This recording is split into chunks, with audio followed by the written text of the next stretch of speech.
Olá, bom dia. Terça-feira, 1º de setembro, mais um mês começando. Seja bem-vindo. E a partir de agora você confere as principais informações da nossa cidade no Notícias de Jacareí. A gente começa trazendo a você os números relacionados ao coronavírus aqui no município. Até o momento, temos 1.889 casos confirmados. Dentro dessa realidade, já são 117 vítimas da doença. Ainda temos 954 pessoas que aguardam o resultado do exame. E quanto aos recuperados, continua o mesmo número, de ontem. São 1.501 pessoas que venceram a Covid-19. Em relação ao tratamento hospitalar, dos casos confirmados, 17 pessoas estão internadas, sendo 7 em UTI. E dos casos suspeitos, 32 pessoas estão internadas, sendo 13 em UTI. Lembrando que os números são atualizados diariamente nos canais de comunicação da Prefeitura e também aqui na TV Câmara. Mesmo durante a pandemia, o mercado de trabalho em Jacareí apresentou crescimento. Segundo o Cadastro Geral de Empregados e Desempregados, o CAGED, entre janeiro e junho deste ano, a cidade apresentou um saldo de 128 vagas. Em julho, o setor de serviços foi o que alcançou mais admissões entre os grupos de atividade econômica. O posto de atendimento ao trabalhador, o PAT, divulga diariamente as vagas de emprego disponíveis aqui no município. Para consultar, basta acessar jacareí.sp.gov.br. A classe artística tem sido muito afetada com a crise causada pelo novo coronavírus. E para sobreviver é preciso criatividade. E resgatar práticas antigas, como as serenatas, tem sido uma alternativa. A Nádia e o Marcelo são músicos e de longa data. Eles estavam acostumados com a agenda cheia e de uma hora para outra viram todas as apresentações serem canceladas por conta da pandemia. Nós músicos, cantores, profissionais que trabalham como autônomos, que a gente conta com o trabalho todo final de semana, nos bares, restaurantes, eventos. E agora, com toda essa situação, a gente está tendo que se virar nos 30, Se reinventar foi preciso e as ideias foram surgindo. Lives, vídeos personalizados, cartões musicais e até serenatas, iguais àquelas que antigamente se faziam na janela, sabe? Não há pedra em teu caminho, não há ondas no teu mar, não há vento ou tempestade que te impeçam de voar. Um olhar me atira a cama, um beijo me faz amar.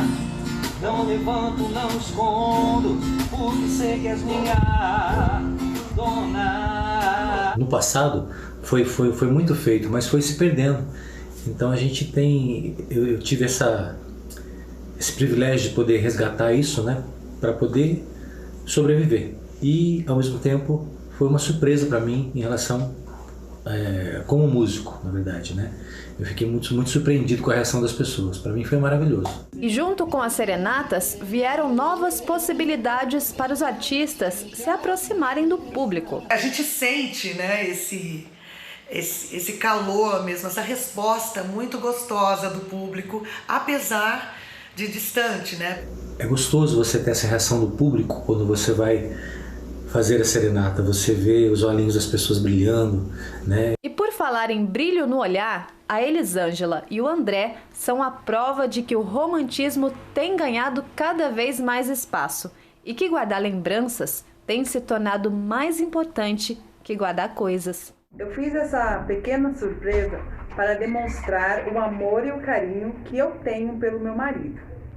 E foi bom saber que ele gostou. Eu, na verdade, fiquei super surpreso, e super satisfeito, porque, na verdade, é uma homenagem que eu nunca tinha recebido, Antigamente, serenata era uma coisa muito comum, Enfim, mas eu, particularmente, nunca tinha recebido de ninguém uma homenagem tão bonita, tão singela. Algo que, na verdade, tem muito mais valor do que qualquer bem material. Até porque mexe com sentimento, Assim como os cantores, muitos profissionais estão se adaptando. E por que não dizer a humanidade? Enquanto a pandemia continuar nos acompanhando, será preciso seguir criando alternativas e descobrindo o poder de superação que o ser humano é capaz de ter. A gente que é artista, a gente já está bastante acostumado com essa coisa, né? De precisar mesmo correr atrás e se reinventar. Então, está sendo uma experiência bem interessante. Eu acredito que ela resgatou um sentimento assim interior que nós não tínhamos. E agora estamos valorizando essa coisa da lembrança, né? Tudo que você vai fazer, você remete a alguma coisa, uma pessoa que você gosta. Não são coisas materiais, mas sim sentimentais. Eu acredito no amor.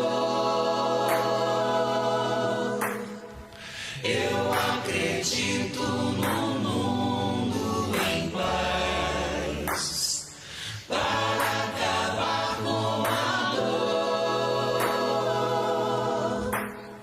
Sei que podemos muito mais.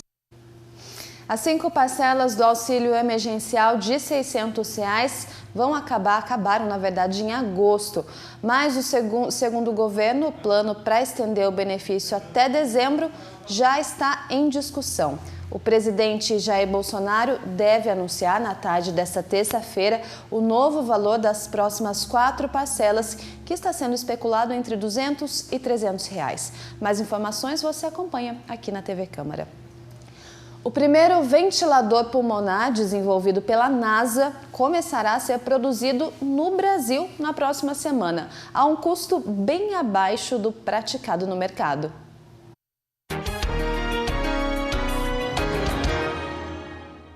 Desenvolvido em 37 dias pela NASA, o ventilador pulmonar já começa a ser produzido aqui no Brasil na próxima semana. Ele é um respirador de alta pressão, que é necessário para o tratamento da Covid, e também um respirador de baixo custo, muito resistente e projetado para utilizar peças facilmente acessíveis nos diversos países do mundo.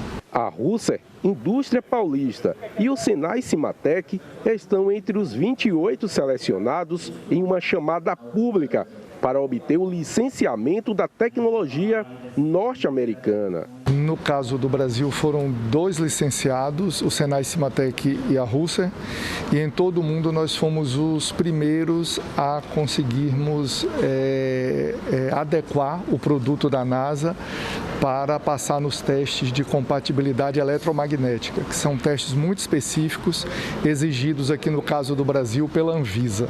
A Russer tem capacidade de produzir até 1.500 respiradores como esse por mês, mas inicialmente irá confeccionar 350 a um custo médio de R$ 59 mil, valor bem abaixo de mercado.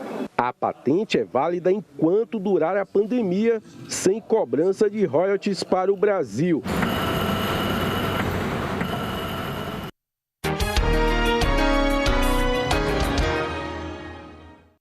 A partir de hoje, dia 1º, os parques da cidade e dos eucaliptos estão reabertos, no entanto, com restrições. Os espaços vão funcionar de segunda a sexta-feira, das 6 da manhã até o meio-dia. Deverá ser respeitado o distanciamento mínimo de 2 metros entre os visitantes dos parques, sendo proibida qualquer forma de aglomeração. Os espaços terão limitação de permanência de pessoas em quantidade equivalente a 30% da média diária de visitas. Para utilizar a quadra de tênis do Parque da Cidade, será necessário agendamento prévio e ensaios fotográficos em ambos os espaços só será autorizado mediante solicitação. Lembrando que o parque foi reaberto, mas a pandemia não acabou, então é importante se cuidar. Foi sancionada pela Presidência da República a Lei 848 de 2020, que prorroga a validade de receitas médicas até o final da pandemia do novo coronavírus. Confira mais detalhes na reportagem. O uso de medicamentos é de suma importância para a manutenção da saúde, principalmente quando esses remédios fazem parte de um tratamento a longo prazo. Como no caso do Marcel, de 37 anos, que faz uso de medicamentos para controle de ansiedade e depressão. porém sente temor em se dirigir à farmácia para a aquisição dos medicamentos pelo risco de contágio da Covid-19. O tratamento que o médico, que o doutor passou, né, por um problema de ansiedade, depressão, numa perda de uma família, né, perdi meu pai há 1 ano e pouco atrás. Eu não me sinto seguro na farmácia, não me sinto. A maioria das pessoas que vão na farmácia porque já estão doentes, estão procurando uma solução rápida para o problema delas. Então, assim, a maioria já estão contaminadas, estão com vírus e estão indo procurar remédio desesperadamente. Uma gripe, sempre consultar um médico. Para evitar a necessidade de retorno aos consultórios médicos e visando a não exposição de pacientes saudáveis ao contágio do novo coronavírus, a Lei 848 de 2020 foi sancionada pela Presidência da República, assim prorrogando a validade das receitas médicas até o final da pandemia. Devido à pandemia, os pacientes eles não conseguem retornar à consulta e estar refazendo os exames, né? E a maioria dos pacientes eles não podem interromper esse tratamento. Então, pois as pessoas que são de uso contínuo, fazem esse tratamento de uso contínuo, normalmente é para hipertensão, hipercolesterolemia. Então, eles não podem ficar sem a medicação. Então, isso acaba sendo necessário nesse momento. A lei também determina algumas regulações, como não incluir a prorrogação da validade em prescrições para medicamentos de tarja preta. Esses medicamentos, eles só podem ser aviados sob a prescrição médica e com a retenção de receita. Então, depois que foi aviado esse medicamento, ele não pode estar sendo aviado novamente. E isso fica a critério do prescritor colocar se ele quer como uso contínuo, se ele quer com 2 meses ou mais tempo, como o decreto orienta que pode ser agora. Bom, é isso aí. Essa edição do NJ estará disponível nas redes sociais daqui a pouco para você rever e também compartilhar. Amanhã, a partir das 9 horas da manhã, tem sessão ordinária ao vivo e a gente se vê na quinta-feira. Se cuide, não se esqueça de usar a máscara, isso de forma correta. Até quinta. Tchau!